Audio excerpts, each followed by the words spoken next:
25 people every 2 weeks. That is the number Jamaica's government handed its own parliament this year, and on its own it sounds like nothing. A footnote, a housekeeping detail buried in an immigration filing. But sitting in a filing cabinet in Kingston is a diplomatic cable that tells an entirely different story, one built around a number nearly 400 times larger. 10,000. And while officials argue over which figure is the real one, a man named Orville Atoria had already lived through exactly what happens when an arrangement like this goes wrong. He spent almost 50 years building a life in America. When Washington decided he had to go, it did not send him home to Jamaica. It sent him to a maximum security prison in a country he had never once set foot in. By the time this is finished, you will understand why that fate nearly reached 25 strangers a fortnight, and why Jamaica's own government still refuses to tell its people the truth about how many. I want to be straight with you before we go any further, because the version of this story you have probably already seen somewhere else is not the one that actually happened.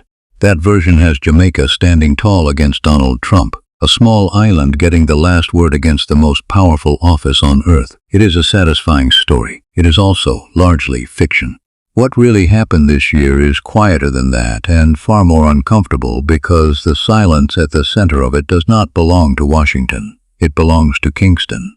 It belongs to a government that, months later, still has not told its own parliament the full truth about what it signed away.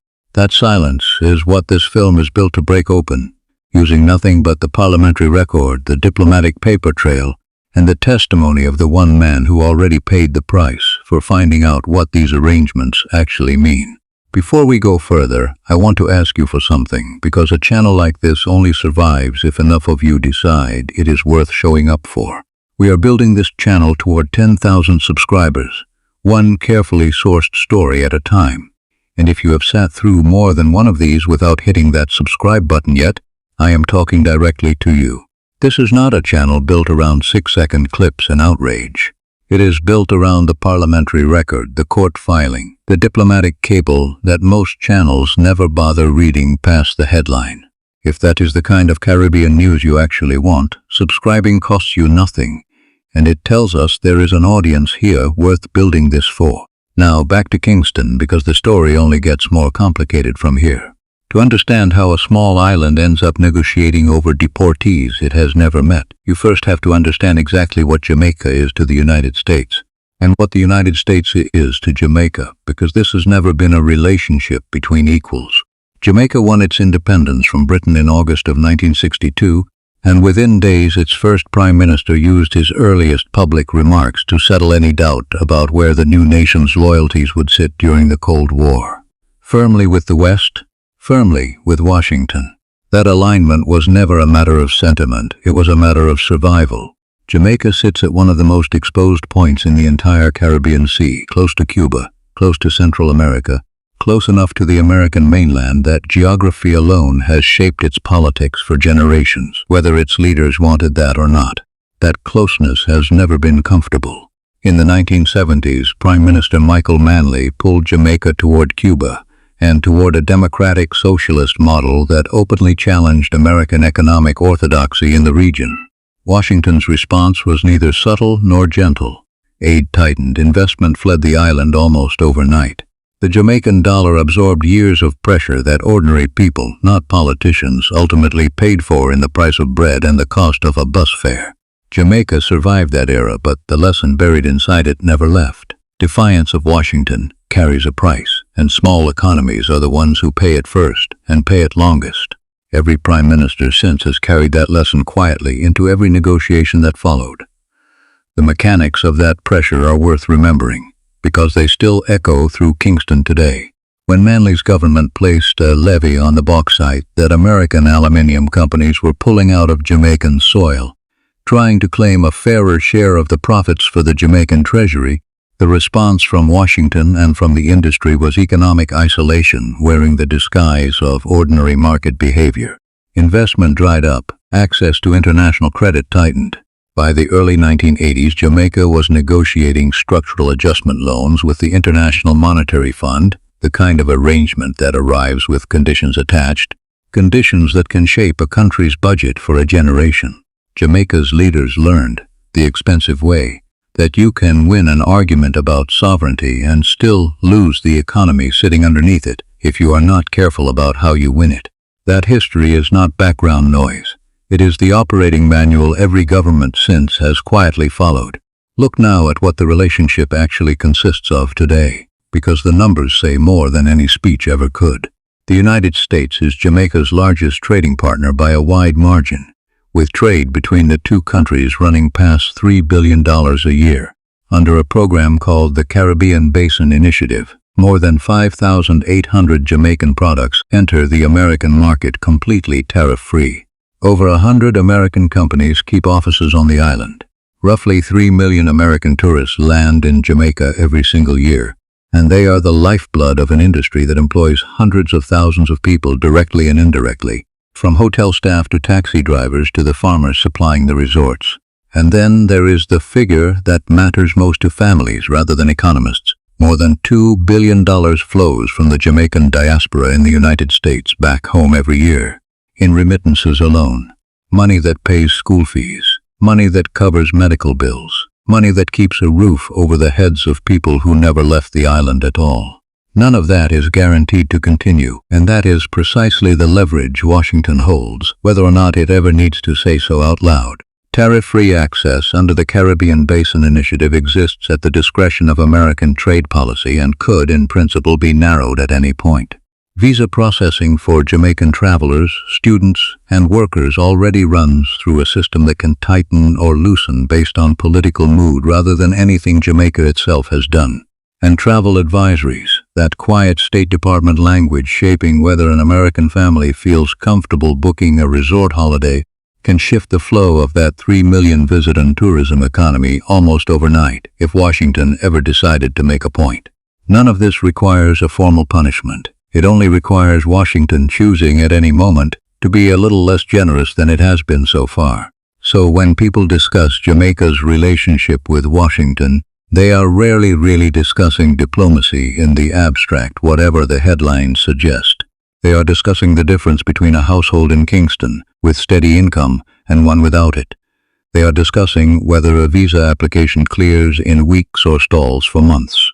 They are discussing whether a remittance transfer moves cleanly through the banking system or gets caught in the kind of compliance restriction that has already forced several regional banks to lose their correspondent relationships with larger American institutions entirely, cutting ordinary Caribbean customers off from the global financial system almost overnight. If you are a Jamaican in London, a Guyanese in New York, or a Trinidadian in Toronto, none of this is a foreign affairs story happening somewhere else. This is the story of whether the money you send home every month arrives the way it is supposed to. Every maneuver from here forward, every quiet concession and every flash of public friction runs through that same underlying question. What happens to ordinary people if this relationship breaks? In June of 2026, Jamaica's National Security Minister, Dr. Horace Chang, who also serves as Deputy Prime Minister, stood before Parliament and confirmed what had already begun leaking into the press. Jamaica had signed a memorandum of understanding with the United States Department of Homeland Security. Under its terms, Jamaica agreed to accept up to 25 so-called third-country nationals every 2 weeks, people who are neither Jamaican nor American, deported from the United States and sent to Jamaican soil, while arrangements are made, in theory, to eventually return them to their actual countries of origin. They would not be placed in detention, Chang told the House. Compensation for hosting them was still under negotiation and had not been finalized, and when opposition member of Parliament Dr. Dayton Campbell asked directly whether Jamaica had approached Washington first or Washington had approached Jamaica, Chang's answer left no room for ambiguity.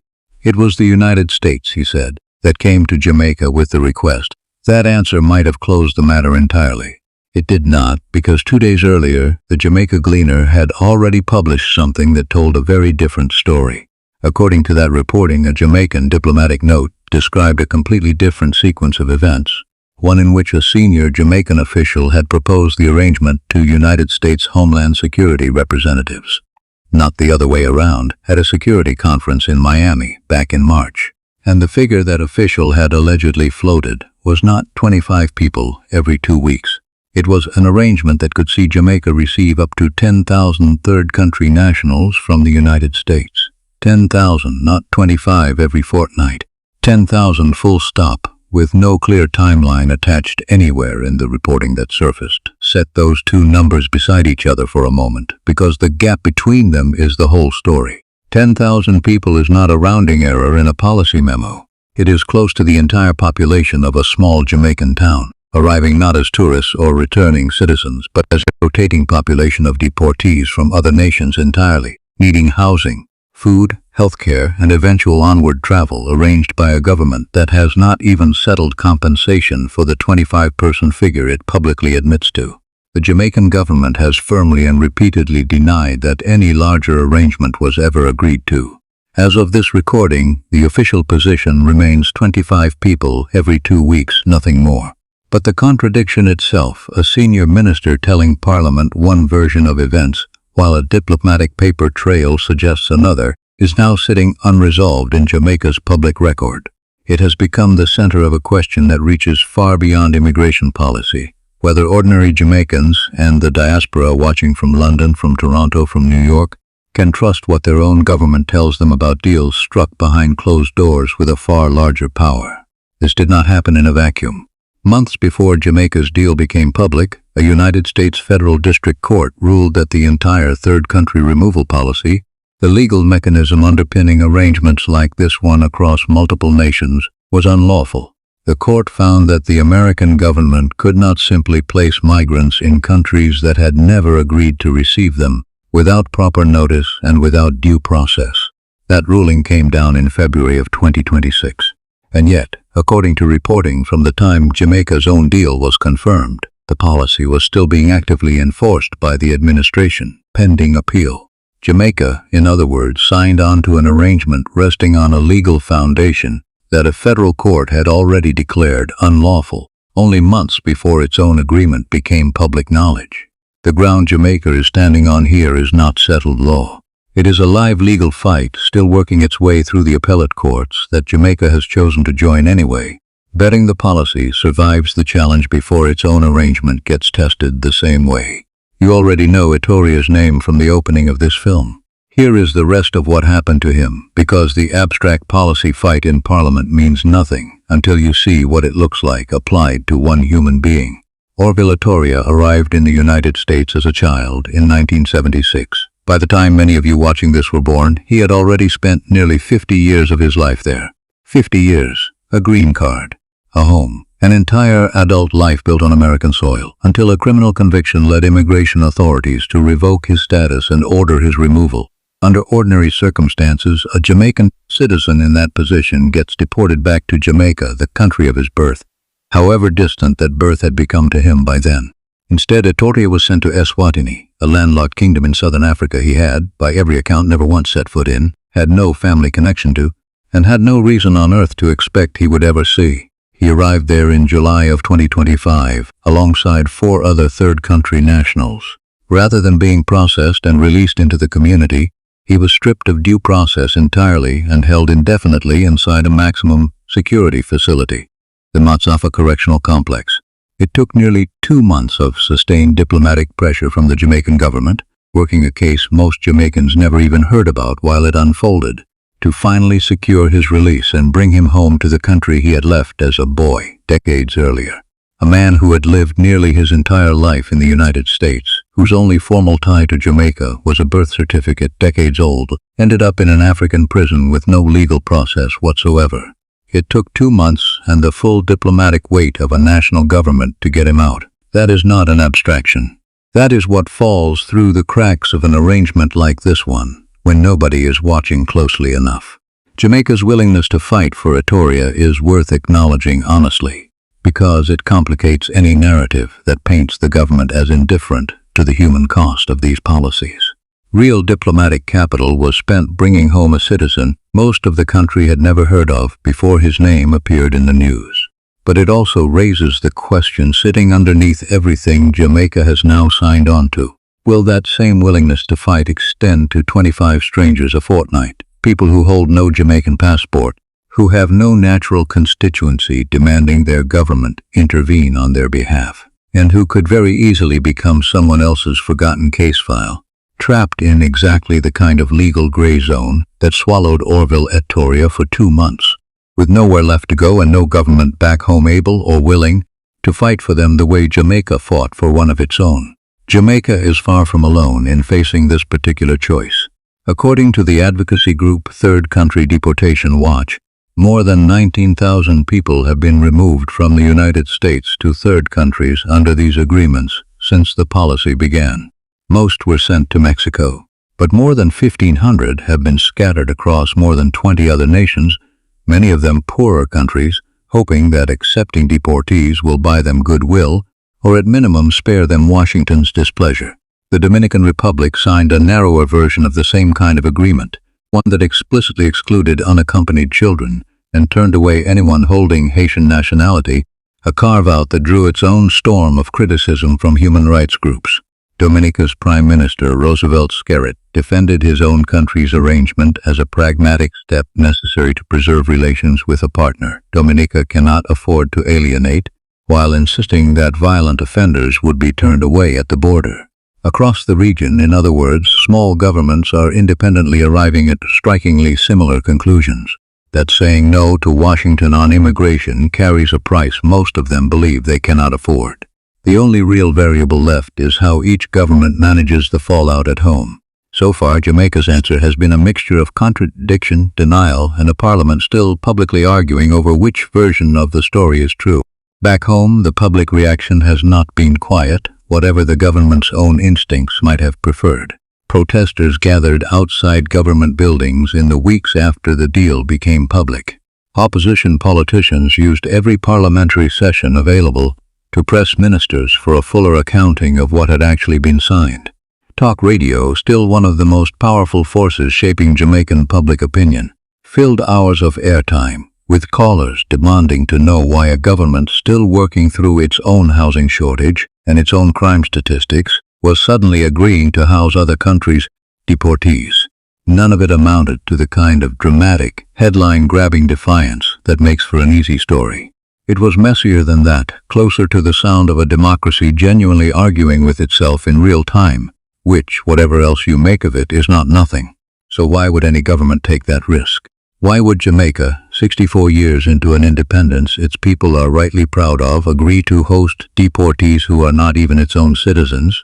Under a legal framework a federal court has already questioned in exchange for a relationship it has not fully explained to its own parliament. The real answer is leverage, and to understand it properly, you need to look at what came before this specific deal, not simply the deal itself. Part of why Jamaica keeps landing at the center of these negotiations rather than sitting on the sidelines the way some smaller islands manage to is a security relationship that runs deeper and older than any single administration in Washington. The Jamaica Defense Force has trained alongside American forces for decades, under frameworks like the Caribbean Basin Security Initiative, cooperating on counter-narcotics operations, maritime security, and disaster response. That cooperation buys Jamaica a genuine seat at the table rather than an afterthought. But it also means Jamaica has fewer places to hide when Washington comes calling with a request, because refusing outright risks unraveling a security partnership decades in the making, one Jamaica's own government considers essential to fighting organized crime and gang violence at home. This pattern is not new to this particular administration, and pretending otherwise does Jamaica's own history a disservice. Rewind to March of 2019, during Trump's first term, when the president invited the leaders of Jamaica, the Bahamas, Haiti, the Dominican Republic, and St. Lucia to his Mar-a-Lago estate in Florida. The official reason was Venezuela. Those 5 nations had broken with regional consensus and voted through the Organization of American States to support pressure on Nicolás Maduro's government. By most accounts of that meeting, Trump was blunt with the assembled leaders about the transactional nature of the arrangement, framing the whole encounter as a straightforward exchange of favors between his administration and theirs. Prime Minister Holness attended and faced sharp criticism almost immediately at home. Opposition spokesperson Lisa Hanna stood in Parliament and accused the government of what she called lapdog diplomacy, arguing that Jamaica had been drawn into taking sides in someone else's confrontation with Venezuela in exchange for a seat at a private club in Palm Beach. Holness defended the trip directly in the House, arguing that declining the invitation would have cost Jamaica influence in the region it could not easily win back, and that sitting across the table gave him a direct line to raise economic and security concerns with the one government Jamaica depends on more than any other for trade and for protection alike. Both things were true at once then, exactly as they are now. Jamaica gained access it could not afford to be excluded from, and Jamaica's own opposition accused its government of selling that access far too cheaply. Notice, too, who was left off the guest list that year, because exclusion carries its own diplomatic message. Barbados's Prime Minister Mia Mottley, one of the most outspoken and internationally respected voices in Caribbean politics, was not invited at all, even as smaller, more compliant governments were welcomed in. Guyana, despite backing the same anti-Maduro position at the Organization of American States, did not attend either.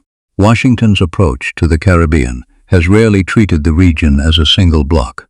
It has been about identifying which individual governments will align quickly and rewarding them accordingly, while leaving the more independent-minded ones to watch from outside the room. Rewind further to February of 2025 to a summit of Caribbean leaders gathered in Barbados. No senior American officials were present in the room, but the new administration's early policies hung over every conversation held there.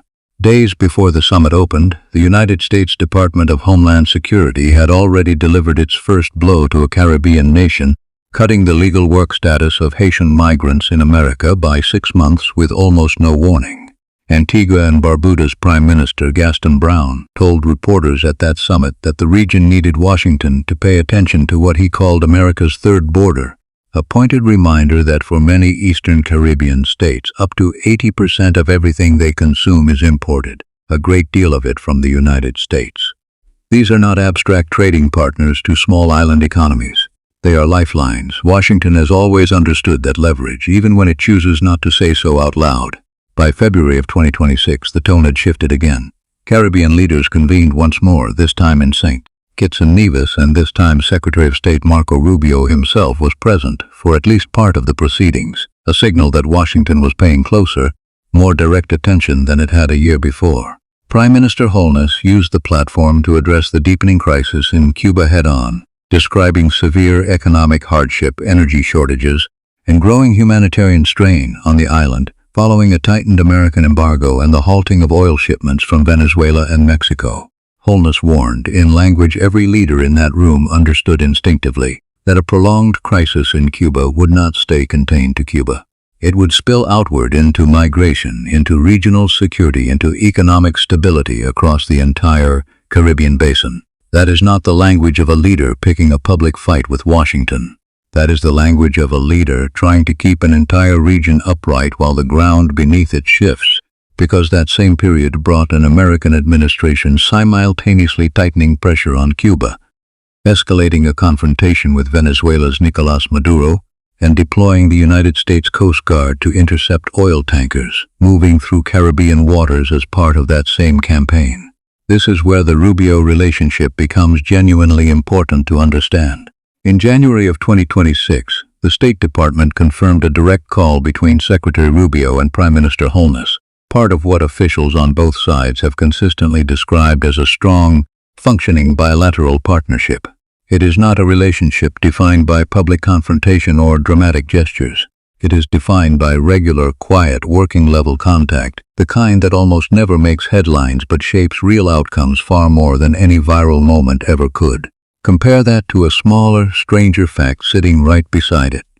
The United States, as of this recording, has not sent a full, Senate-confirmed ambassador to Jamaica in years.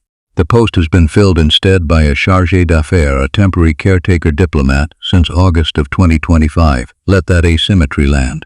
Washington considers Jamaica important enough to negotiate a deportee arrangement with, important enough for its Secretary of State to call the Prime Minister personally, important enough to feature prominently at back-to-back regional summits, and yet, apparently, not important enough to prioritize sending its most senior diplomatic representative to actually live there. That gap tells you something honest and uncomfortable about how power really moves in this relationship and who is left doing the adapting. Now, some of you are going to ask, Quite reasonably, why any of this matters if you are not currently living in Jamaica. Maybe you are Jamaican but have lived in Toronto for 20 years and have not set foot on the island since your mother's funeral. Maybe you are Guyanese, and your only connection to this particular story is that you follow Caribbean news out of loyalty to the region as a whole. Maybe you are Trinidadian, and your family's fortunes run through oil and gas, rather than deportation policy. I want to be specific with you about why this still reaches you, rather than vague. If you send remittances home, and roughly $2 billion a year moves from the Jamaican diaspora alone through exactly that channel, then the stability of this relationship is not abstract to you.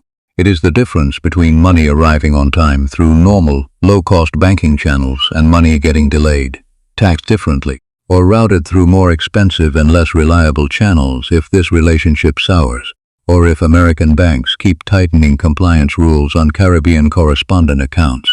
This is not a hypothetical risk invented for dramatic effect. For more than a decade, banks across the Caribbean have been quietly losing what are called correspondent banking relationships. The arrangements that let a local bank in Kingston or Georgetown move money internationally through a larger American or European institution. Every time one of those relationships disappears, it becomes harder and more expensive for an ordinary family to send money home or for a small business to pay an overseas supplier. A diplomatic relationship that turns cold does not need tanks or tariffs to hurt people. It can hurt them through something as unglamorous as a compliance department, thousands of miles away, deciding a country is no longer worth the paperwork. If you have family members with complicated immigration status in the United States, uncertain visas, pending green card applications, old convictions that could resurface under a more aggressive enforcement environment than the precedent being set in Jamaica right now, about how much due process a Caribbean-born person can actually expect once labeled for removal is directly relevant to what could eventually happen to someone you love. Whether they hold a Jamaican passport, a Guyanese one, or a Trinidadian one. And if you are Guyanese, watching your country ride an extraordinary wave of oil wealth from its offshore discoveries with ExxonMobil, do not assume Guyana sits outside this same calculus simply because its story right now is framed around abundance rather than scarcity. A country suddenly awash in new oil revenue is, if anything, an even more attractive target for exactly the kind of pressure Jamaica is navigating, just with different leverage sitting on each side of the table. Guyana notably chose its own path even during earlier rounds of Washington's Caribbean courtship, and as tension with Venezuela over the disputed Essequibo region continues to simmer on Guyana's own border, that independence is likely to be tested in ways Jamaica's smaller, quieter negotiations never were. Trinidad and Tobago faces its own version of this equation, tied less to migration policy and more to energy security, as American pressure on Venezuela intensifies and Coast Guard activity in Caribbean waters increases. Trinidad's proximity to Venezuela and its own natural gas infrastructure put it in a position where Washington's attention could shift from casual interest to direct obligation faster than its government may be prepared for. A Jamaican in London, a Guyanese in New York, a Trinidadian in Toronto. None of you are watching a foreign story unfold, you are watching a preview. There is a further layer to this that rarely makes it into the coverage. The question of exactly how far Jamaica should lean toward Washington at all, given the alternatives sitting on the table. In July of 2026, a letter published in the Jamaica Gleaner captured a debate happening quietly in policy circles across Kingston. Jamaica remains more economically intertwined with the United States than with any other nation on earth, its largest trading partner, its principal tourism market, home to one of its largest diaspora communities, and the source of billions in annual remittances. On that basis, some argue Jamaica should be wary of leaning too heavily on Chinese investment, particularly in strategic sectors like ports, telecommunications, and long-term land concessions, precisely because those are the assets a rival superpower would most want a foothold in. But the same argument cuts both ways. Should relations between Washington and Beijing deteriorate further, and there is little reason to think they will not, a small nation that has made itself entirely dependent on one side could find itself with no room left to maneuver at all. Jamaica has spent recent years courting Chinese financing for roads, ports, and infrastructure precisely to avoid that trap while trying not to provoke Washington in the process. Highway projects, port upgrades, and stadium construction finance through Chinese state-linked firms now sit alongside American tourism dollars and American security cooperation as part of the same national balance sheet, and Jamaican officials have generally tried to frame this as pragmatic diversification rather than a shift in allegiance. Washington has at times made its own discomfort with that arrangement known, framing Chinese investment across the hemisphere as a strategic risk rather than simple commerce. Jamaica has so far managed to keep both relationships functioning simultaneously, but that balancing act gets harder, not easier, every time Washington escalates its own rhetoric about countering Chinese influence in the region. Not loud defiance and not quiet submission, but a genuinely difficult, ongoing calculation. That is the real diplomatic posture Jamaica has adopted in 2026, and it is far less cinematic than the version of this story some of you may already have seen. It would be easy and, frankly, lazy to turn this into a simple story of villains and victims, a government selling out its people for American favor, or, alternatively, a government making the only rational choice available to a small nation dependent on a much larger neighbor. The honest truth sits uncomfortably between those two positions, and if a channel like this one is going to be worth your time, it needs to sit there with you, rather than reaching for the more satisfying, more shareable version of events. Consider the case Dr. Chang and the government would make, because it deserves to be heard in full rather than dismissed. Jamaica did not invent this predicament. The United States is, by an enormous margin, Jamaica's most important economic partner, its largest source of tourism revenue, its largest trading partner, and the primary destination for hundreds of thousands of Jamaicans who now call America home and send billions of dollars back to families who depend on that money arriving reliably. When a country with that much leverage over your economy asks for cooperation on an immigration matter, refusing outright is not automatically a mark of principle. For a nation whose economy could genuinely be destabilized by a single unfavorable shift in trade terms, visa policy, or travel advisory, agreeing to a limited, negotiated arrangement, one that explicitly excludes detention and keeps the numbers small, at least on paper, can reasonably be framed as responsible governance rather than capitulation. Every Caribbean government making a similar calculation, from Santo Domingo to Roseau, has effectively reached the same conclusion that quiet cooperation protects more of their citizens' livelihoods in the end than public confrontation would. Now weigh the other side, the one carried by the opposition benches in Parliament, by the protesters who gathered after the deal became public, and by ordinary Jamaicans who simply want their government to tell them the truth about what has actually been agreed. If the deal really is limited to 25 people every 2 weeks, why did a diplomatic note describe a proposal for up to 10,000?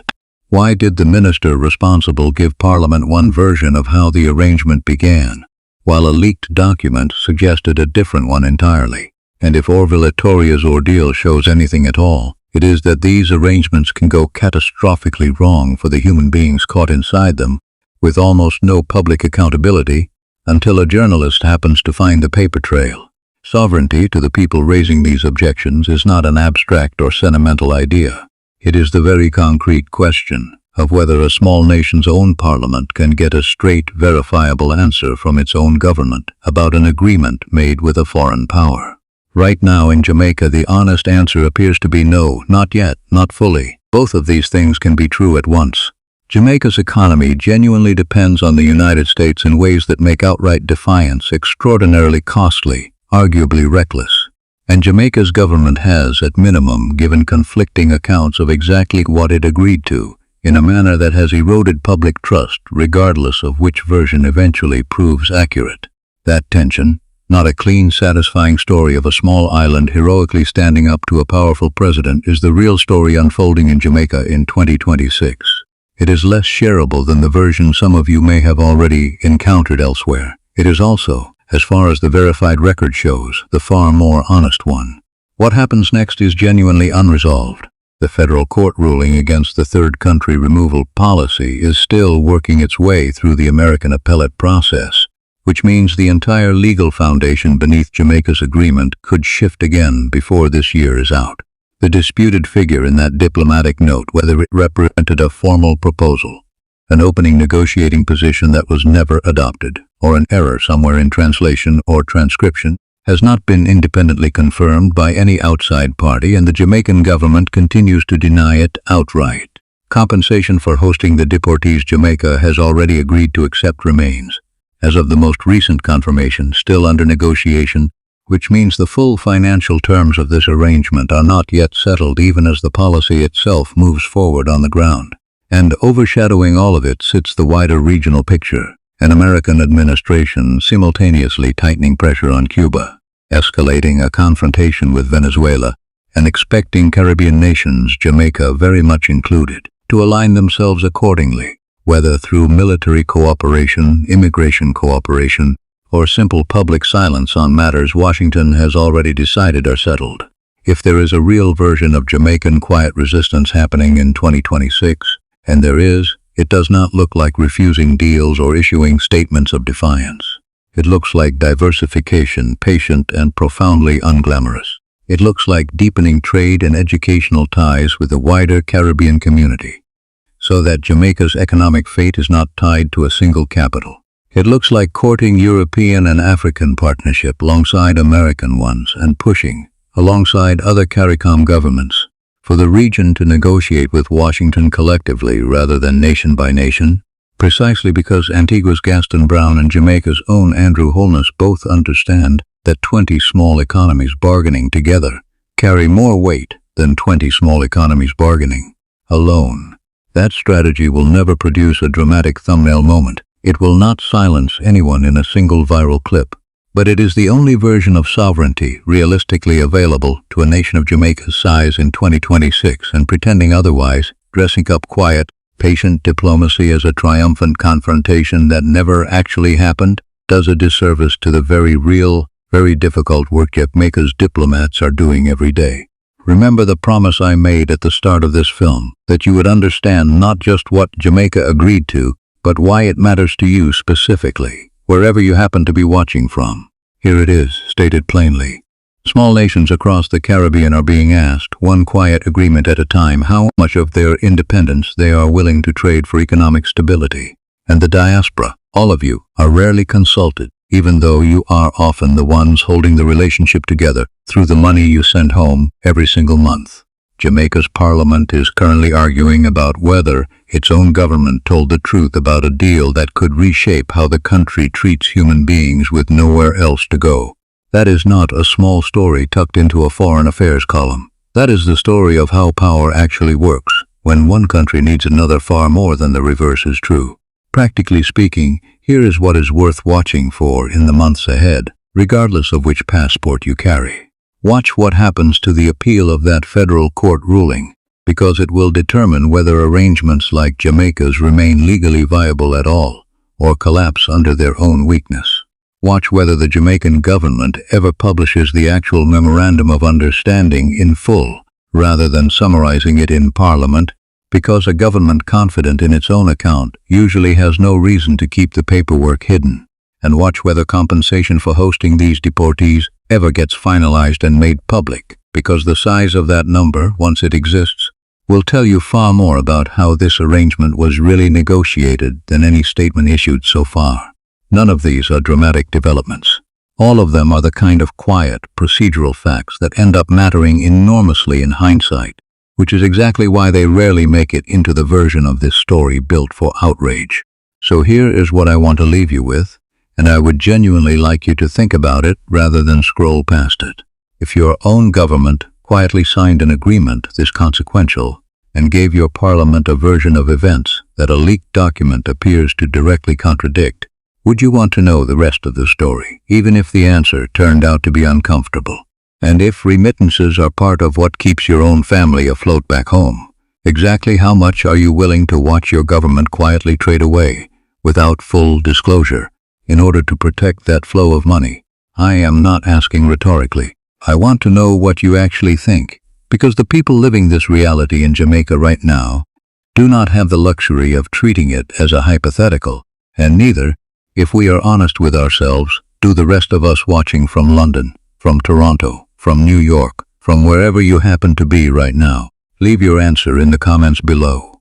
I read every single one, and some of the sharpest insight this channel has ever received, has come directly from people who lived through pieces of this history themselves, or who have family navigating exactly this kind of uncertainty right now. If this kind of reporting, patient, sourced, willing to sit in the uncomfortable middle instead of reaching for the easiest villain, is what you want more of from this channel, then subscribing is genuinely the single most useful thing you can do to help make that possible. We are working toward 10,000 subscribers so that we can go even deeper into Guyana's oil negotiations, into Trinidad's energy diplomacy, into every corner of this region where small nations are quietly deciding how much of their independence they are willing to negotiate away, one agreement at a time.